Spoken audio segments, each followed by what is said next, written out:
Frederick was shocked and angry when he saw the destruction in Küstrin, which the Russians had left behind. The people were cheering when they saw the king.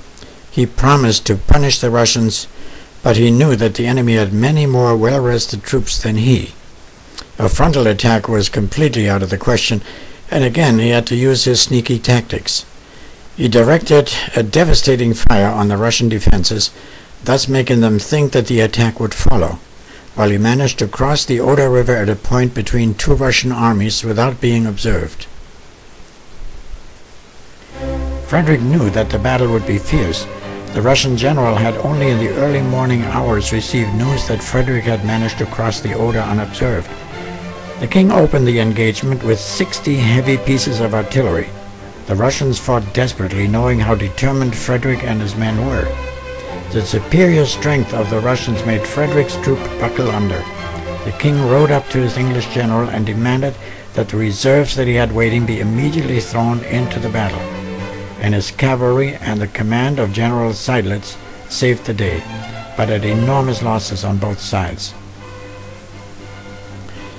Frederick's younger brother Henry needed support in his fight with the Austrians, who had assembled a sizable army to try to stop Frederick from crossing the Weichsel River.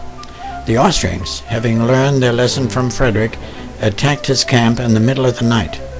The surprise was total. The Austrians occupied the advance line and captured his heavy artillery, which they immediately turned around and used against the Prussians. The losses were terrific, among them generals and other high-ranking officers. Even Frederick was in grave danger. This was a notable defeat in Hochkirch for the Prussians. The orderly retreat of Frederick's defeated army deterred the Austrian general from attacking it. The picture shows the king talking to his grenadiers. "Where are your cannon?" he asked ironically. "The devil took them overnight," was the answer. "Then let's get them back during the day, right?" was the king's answer. Again using a ruse, Frederick managed to appear suddenly in Silesia, and he managed to force the Austrians to abandon their positions and leave Silesia.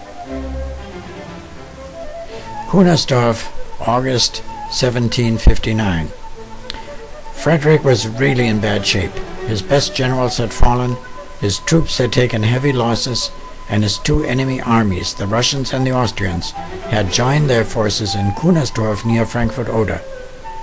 The much stronger enemy forces were dug in on a hill, yet the Prussian attack managed to force 15 enemy battalions to retreat.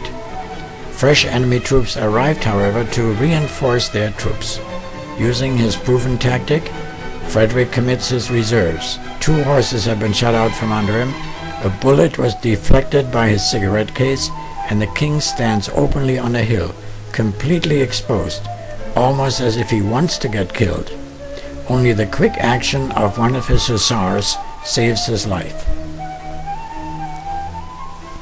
3 times as many soldiers were facing the king's troops. His brother Henry had managed to draw away one of the enemy armies. Frederick received bad news all around. 15,000 of his troops had surrendered in Dresden, and he only had 30,000 men to fight 90,000 of his enemy. Again, only by subterfuge was he able to proceed. He kept his campfires burning and had local peasants mind the fires and yell obscenities to let the enemy believe that the Prussians were bedded down for the night. Meanwhile, the king had totally realigned his troops.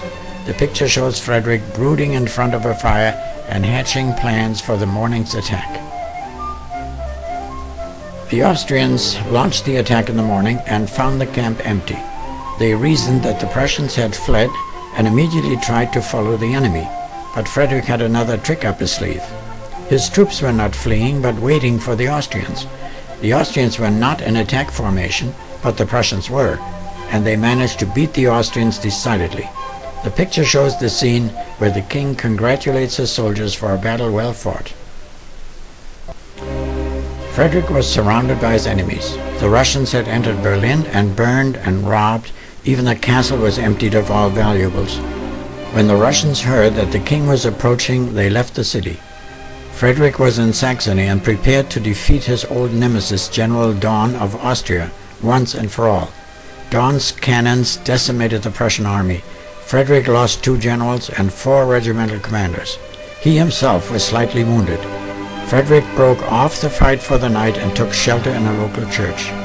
The picture shows the king writing a letter to his minister after he had received a message stating that General von Zieten had defeated the enemy. This picture shows Frederick on the morning of the following day, greeted by his General von Zieten. The 2 old men jumped off their horses and hugged each other. The soldiers in the background, who had seen their beloved king always in the center of the action, and in this case they also saw how his horse was shot out from under him and how he received a bullet wound. Their admiration for the king showed in their jubilant outcries. The battle at Torgau was the end of his offensive battles. He and his army were showing their age. He had trouble replacing his soldiers and particularly his officers.